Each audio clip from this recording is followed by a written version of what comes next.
wabarakatuh. Kembali ke teropong Wak Lebay. Awas, tangkap iblis. Pada saudaraku seiman seislam, aku ini hanyalah kata pengantar atau mukaddimah dalam buku. Untuk pendalaman kajian, materi kajiannya, itu yang punya wewenang adalah ahli ilmu. Ahli ilmu. Mereka itulah disebut ulama poros Nabi. Telah sepakat kewajiban mengikuti jalan as-salaf berdasarkan dalil dari Al-Quran, Sunnah dan apa? Kesepakatan ulama. Nabi SAW sendiri menyebut dirinya sebagai salaf.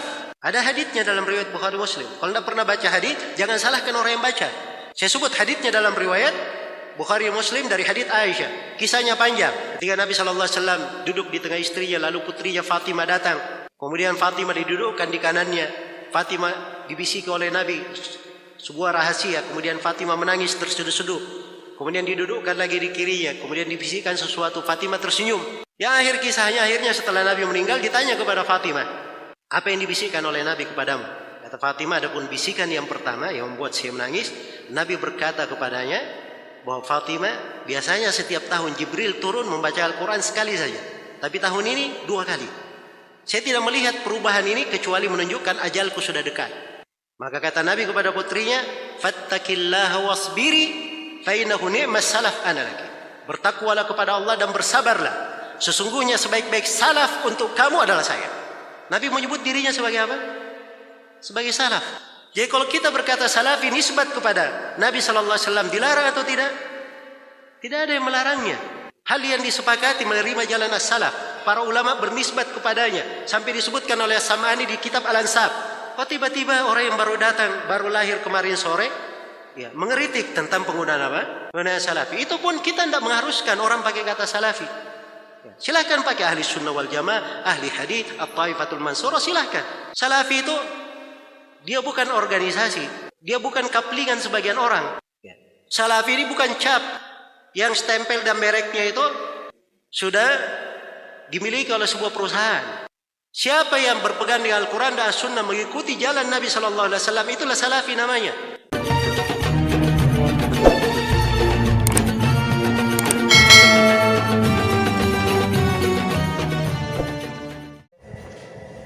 Alhamdulillahirabbil alamin.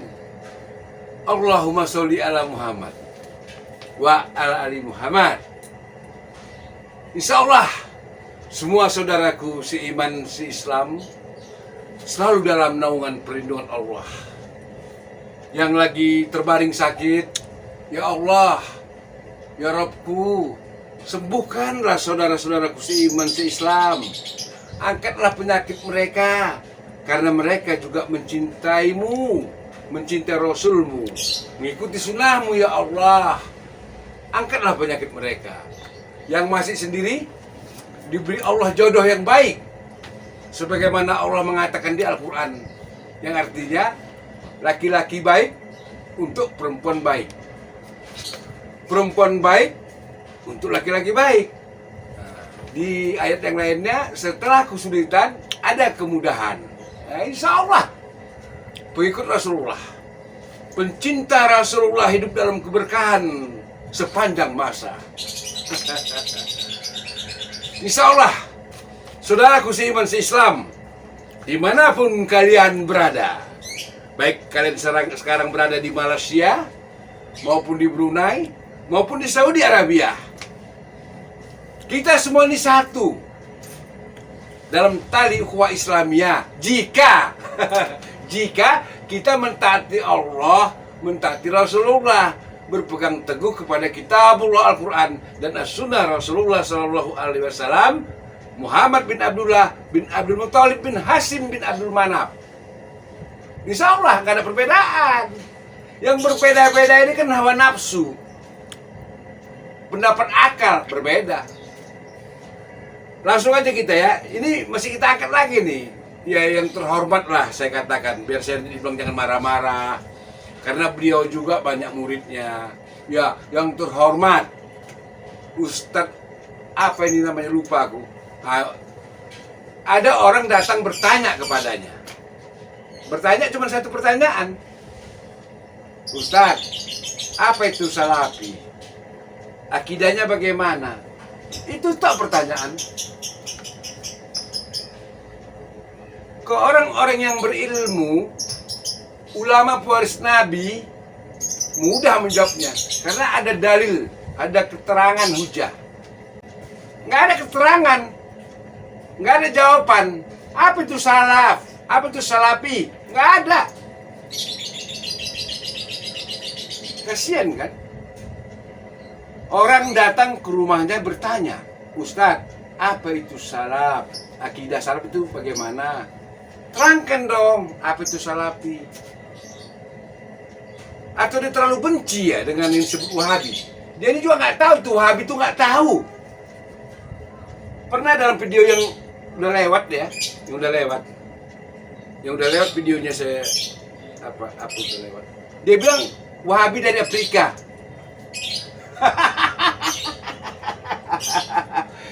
Lama-lama saya kasihan ini lihat kawan nih.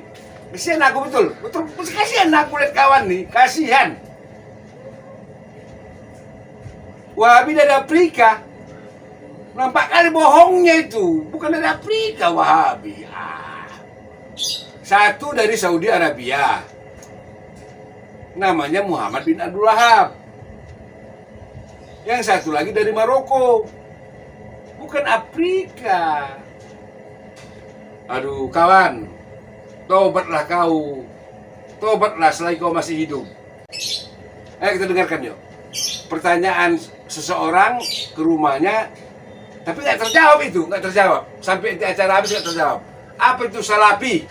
Bagaimana akidah salafi? Nggak terjawab. Kenapa? Dia nggak berilmu. Nggak berilmu. Dia nggak tahu. Orang aja yang salah. Kenapa? Bertanya sama orang tak berilmu. Akhirnya apa? Bodoh sama dungu ketemu. Nol. Ayo kita lihat ya. Kedatangan kami kemari pertama silaturahim ke tempat Ustadz yang baru ini. Insya Allah mudah-mudahan di tempat yang berkah. Kami dengan Ustadz Ismail, ini Ustadz dari Percurcan, mau menanyakan seputar tentang apa sih kesesatan salafi itu saja. Apakah kesesatan salafi Wahabi dan bagaimana kerusakan baik akidahnya atau syariahnya? Saya tanya satu pertanyaan saja. Ini satu pertanyaan kayak pucuk jala nih saya tengok. Ya kan? Pucuk jala kecil ini tapi harus begitu ujung nanti lebarnya kemana-mana. Dan orang salafi nggak sesat ya. Salafi karena salaf itu nggak sesat. Yang sesat itu orang yang ngaku salafi. Ngaku salaf. Iya. Salafi itu kan bukan pemahaman. Salafi itu generasi. Ya kan? Kan dalam hadis disebut generasi. Nah, kalau orang salafi sekarang satu generasi sama kita. Nggak mungkin dikatakan generasi. Ya, dia itu dia bilang apa namanya? Ini paham salaf, bukan? Ya. Jadi salafi itu generasi. Baiklah, walaupun demikian, tentu yang Ustaz maksud yang orang ngaku salafi sekarang benar kan? Iya, Itu kan. Nah, salafi yang ada sekarang ini, yang ngaku salafi ini, dia itu pelaku bid'ah besar. Sisanya. Bid'ah besar. Ya. Besar kali bid'ah yang mereka buat. Contohnya perlu nggak? Perlu kan? Contoh, gini. Wahabi lah saya wakilkan ya, Wahabi, gitu ya. Wahabi yang maksudnya yang kita masuk salafi sekarang itu lah. Wahabi ya. Nah, Wahabi itu bid'ahnya di mana? Bid'ah dia bermain di hulu. Kita di hilir. Makanya kita jarang mendapatkan di mana salahnya dia. Karena dia bermain di hulu. Sedangkan dia orang hilir. Dia orang hilir, tapi mainnya di hulu. Begini aja. kita mandi di sungai, airnya keruh, kan gitu. Ustaz nyangka ini hujan apa nggak dulu? Nyangkanya hujan. Hujan, rupanya dia yang menurunkan air mandi. Nah, lalu dia berkata jangan mandi di air keruh. Gitu. Mungkin belum paham juga kan gitu kan? Saya jelaskan. Nabi mengatakan, dulu kularang kalian ziarah kubur. Kan gitu, boleh nggak ziarah? Nggak boleh. Kan dilarang, ya kan? Datang kita, tapi Ustaz begini, nggak ada cerita tapi. Kalau udah larang, larang. Begini loh maksudnya, nggak ada cerita begini. Kalau sudah larang, nah, boleh nggak ziarah kubur? Tidak. Sekarang kata Nabi, sekarang ziarahlah. Boleh nggak? Boleh nggak ziarah? Boleh. Boleh. Udah kita lihat kan tadi, udah kita dengar keterangannya. Itu Salafi nggak terjawab.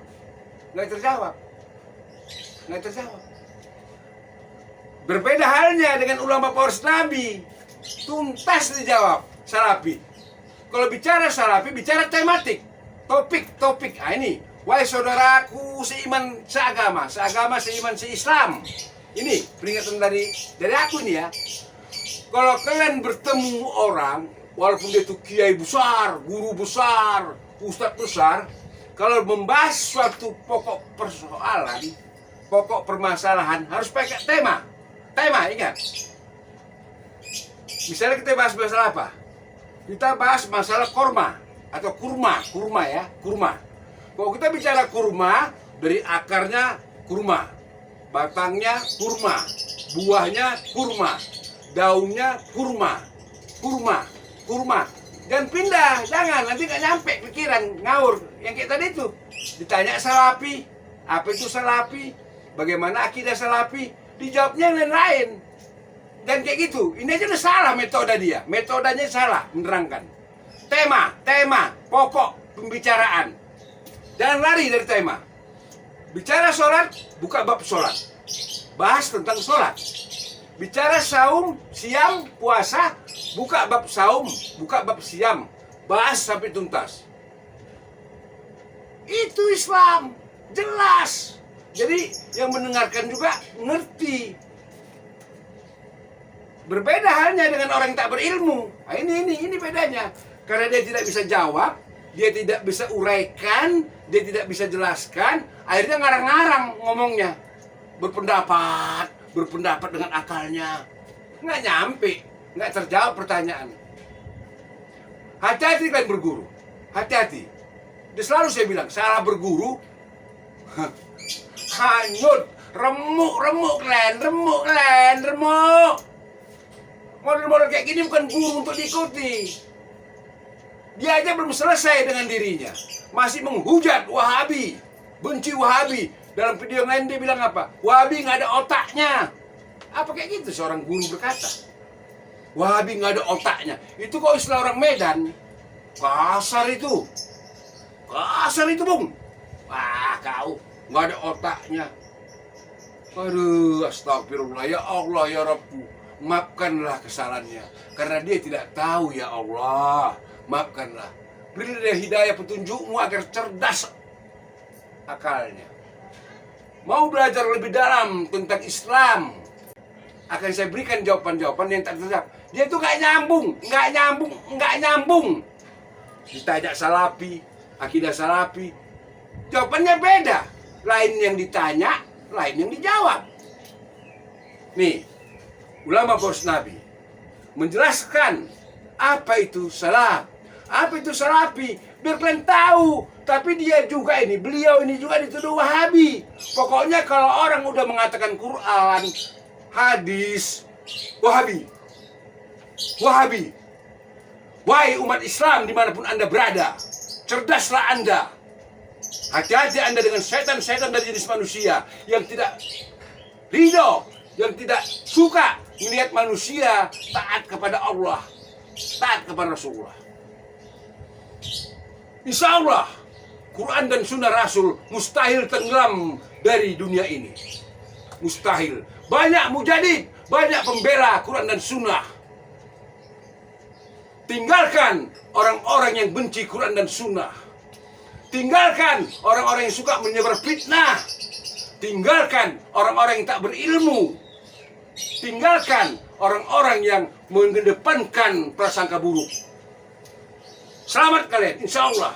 Selamat kalian di dunia, selamat kalian di akhirat. Sebagaimana Rasulullah Sallallahu Alaihi Wasallam, Muhammad bin Abdullah bin Abdul Muthalib bin Hasim bin Abdul Manaf, sebelum beliau wafat berpesan kepada umatnya, jika kalian berpegang teguh kepada kitabullah dan sunnahku, jika kalian berpegang teguh kepada kitabullah dan sunnahku, maka engkau selamat di dunia dan akhirat. Wasiat Rasulullah mulia, Rasul Allah yang memberi syafaat kepada pengikut-pengikutnya kelak di yaumil mahsyar. Itu yang kita ikuti. Ikuti orang-orang yang udah dijamin masuk surga oleh Allah. Jangan kalian ikuti orang-orang yang tak ada jaminan masuk surga, yang memfitnah, menuduh. Jauhi orang-orang seperti itu. Tapi ikutlah ulama-ulama pewaris Nabi. Apa kriteria ulama pewaris Nabi? Dari mulutnya kok bicara, tak lepas Al-Quran, surat sekian, ayat sekian, hadis Rasulullah, sumbernya di kitab ABC, diriwayatkan oleh pulan. Ini ciri-cirinya Ahlussunnah wal Jamaah sejati. Tapi bukan aswajah ngaku-ngaku, KW-KW, ngaku aswajah. Tapi disampaikan sunnah Nabi, hadis Nabi, marah. Nuduh, Wahabi. Ayo kita dengarkan, apa itu salafi? Apa itu salaf? Mari kita dengarkan ulama poros Nabi menjelaskan tentang itu. Telah sepakat kewajiban mengikuti jalan as-salaf berdasarkan dalil dari Al-Quran, Sunnah dan apa? Kesepakatan ulama. Nabi SAW sendiri menyebut dirinya sebagai salaf. Ada haditsnya dalam riwayat Bukhari Muslim. Kalau tidak pernah baca hadits, jangan salahkan orang yang baca. Saya sebut haditsnya dalam riwayat Bukhari Muslim dari hadits Aisyah. Kisahnya panjang. Ketika Nabi SAW duduk di tengah istrinya, lalu putrinya Fatimah datang. Kemudian Fatimah didudukkan di kanannya. Fatimah dibisiki oleh Nabi sebuah rahasia. Kemudian Fatimah menangis terseduh-seduh. Kemudian didudukkan lagi di kirinya. Kemudian dibisikkan sesuatu. Fatimah tersenyum. Yang akhir kisahnya, akhirnya setelah Nabi meninggal, ditanya kepada Fatimah, apa yang dibisikkan oleh Nabi kepadamu? Kata Fatimah, adapun bisikan yang pertama yang membuat saya menangis, Nabi berkata kepadanya bahwa Fatimah, biasanya setiap tahun Jibril turun membaca Al-Quran sekali saja, tapi tahun ini 2 kali. Saya tidak melihat perubahan ini kecuali menunjukkan ajalku sudah dekat. Maka kata Nabi kepada putrinya, fattaqillaha wasbiri fa innahu ni'mas salaf ana laki. Bertakwalah kepada Allah dan bersabarlah. Sesungguhnya sebaik-baik salaf untuk kamu adalah saya. Nabi menyebut dirinya sebagai apa? Sebagai salaf.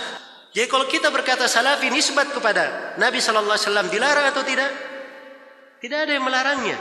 Hal yang disepakati menerima jalan as-salaf. Para ulama bernisbat kepadanya. Sampai disebutkan oleh As-Sam'ani di kitab Al-Ansab.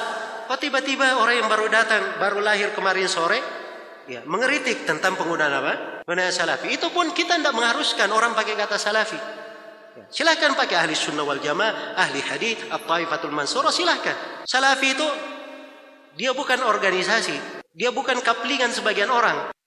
Salafi ini bukan cap yang stempel dan mereknya itu sudah dimiliki oleh sebuah perusahaan. Siapa yang berpegang dengan Al-Quran dan As-Sunnah mengikuti jalan Nabi SAW, itulah salafi namanya. They are following the Quran and the Sunnah. So it's still confusing. What should we do? Which path should we take? Alhamdulillah, Rasulullah sallallahu alayhi wasallam made it even clearer in another hadith.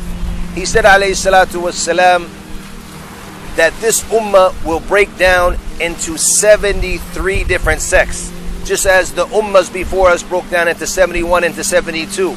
And he said all of these sects, pay attention, all of these sects will be in the hellfire. Out of these 73, all of them will be in the hellfire except for one. And that's scary. And that's why the Sahaba radiyallahu anhum immediately said, Man hum? Who are they, Ya Rasulullah? He said, Ma ana alayhi al-yawm ashabi. He said, what I am upon today and my companions. And that's why it's not enough just to claim to follow the Quran and Sunnah. You have to follow the Quran and Sunnah according to the understanding of the Sahaba, according to the way of the Sahaba. And that's why Rasulullah sallallahu alayhi wasallam told us about his generation. He said, خَيْرُ النَّاسِ قَرْنِي ثُمَّ الَّذِينَ يَلُونَهُمْ ثُمَّ الَّذِينَ يَلُونَهُمْ. He said that the best of people is my generation, his Sahaba radiyallahu anhum. And he said, then those who come after them, the Tabi'een, and then those who come after him, atba' tabi'een, the followers of the Tabi'een, the followers of the followers. So this is the correct methodology. الحمد لله رب العالمين